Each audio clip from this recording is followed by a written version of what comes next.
तो आज हम क्लास 6 की वर्कशीट 39 करेंगे। आज जो वर्कशीट है उसका टॉपिक है सजीव एवं उनका परिवेश।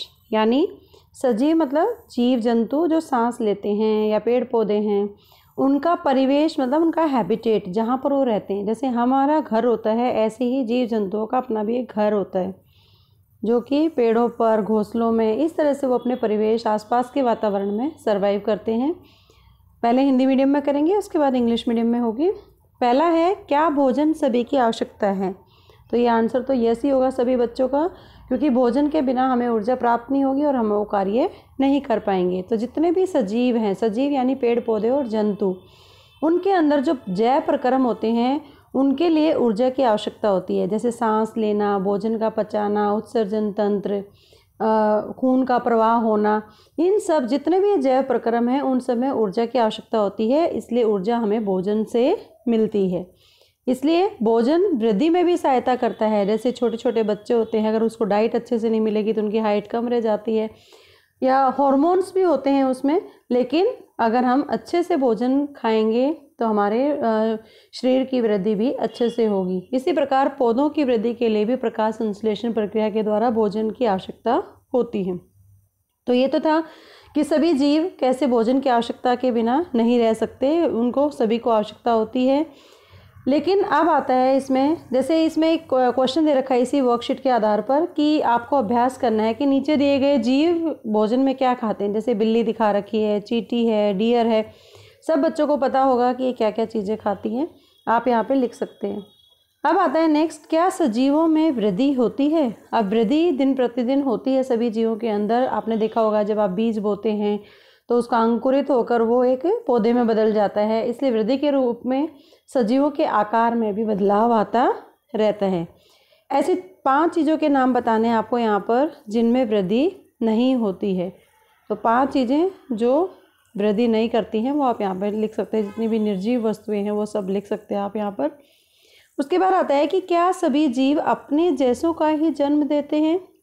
जैसे अगर बिल्ली है तो बिल्ली अपने जैसे बच्चों को, कुत्ता है तो कुत्ता अपने जैसे बच्चों को ही जन्म देता है। तो क्या सभी अपने जैसे जीवों को ही जन्म देते हैं सभी जीव? और जब वो प्रजनन करते हैं, प्रजनन मतलब वो प्रक्रिया जिसमें पौधे और जंतु में प्रक्रम है, ये प्रक्रिया अलग अलग होती है, लेकिन सभी का उद्देश्य यही है कि उनकी संतान उत्पन्न करना। तो जंतुओं में कुछ जंतु शिशु को जन्म देते हैं, लेकिन कुछ जंतु अंडे देते हैं। जैसे चिड़िया अंडे देती है, आपने मुर्गी को देखा होगा अंडे देते हुए। तो कुछ पौधे बीजों द्वारा प्रजनन करते हैं, तो कुछ पौधे बीजों के अलावा अन्य भागों के द्वारा पौधे उत्पन्न होते हैं। जैसे आप मनी प्लांट लगाते हैं तो उसकी स्टेम काट कर ही आप लगा सकते हो। आलू की भी स्टेम से ही उसको ग्रो कर सकते हैं। तो अंडे देने वाले और शिशु देने वाले, अंडे देने वाले जैसे चिड़िया है, मोरनी है, या और जितने भी जीव आप आसपास देखते हैं, और शिशु देने वाले जैसे बिल्ली है, डॉग है, गाय, भैंस, बकरी, ये सभी शिशुओं को जन्म देते हैं, इवन मनुष्य। तो 3-3 जीवों के नाम आपको यहाँ पे लिखने हैं। तो बहुत ही इंटरेस्टिंग वर्कशीट थी ये, आप अपनी कॉपी में करेंगे। Now the time for the English medium students, and today's worksheet is worksheet 39 for the class 6, and the topic is that is the living organisms and their surrounding. And first topic, that is the food, the need of all the living being. Yes, of course the food is necessary, because to ensure the proper energy for the growth of an organism they need to have food, and the same energy is needed to perform the other life processes in them, and the plants also make their food through the process of photosynthesis. So food is the basic requirement of every living organism, even plants and animal. Let's do some practice on the basis of this topic. Write the type of the food these animals eat. Cat drink milk, eat chapati. Ant also eat sugar and the bread and butter. So many things. As well as deer also eat grass. So on the basis of their property, you have to identify that. Now the next question arises here, have you observed how living organisms grow? Just like this plant, all the living organisms grow in size day by day. Growth happens in the form of change in shapes and size of the living organisms. So on the basis of this question, then you have to do this question in your notebook. Name any 5 things in which you do not see growth then you can write here any non-living thing. Now the next question arises that do all living beings reproduce their own kind?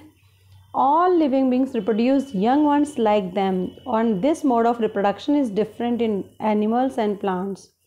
In animals, some give birth to their offspring and some lay eggs. For example, birds lay eggs, but in the plants, they reproduce through the seeds as well as through the parts other than seeds. For example, potato, money plant, etc.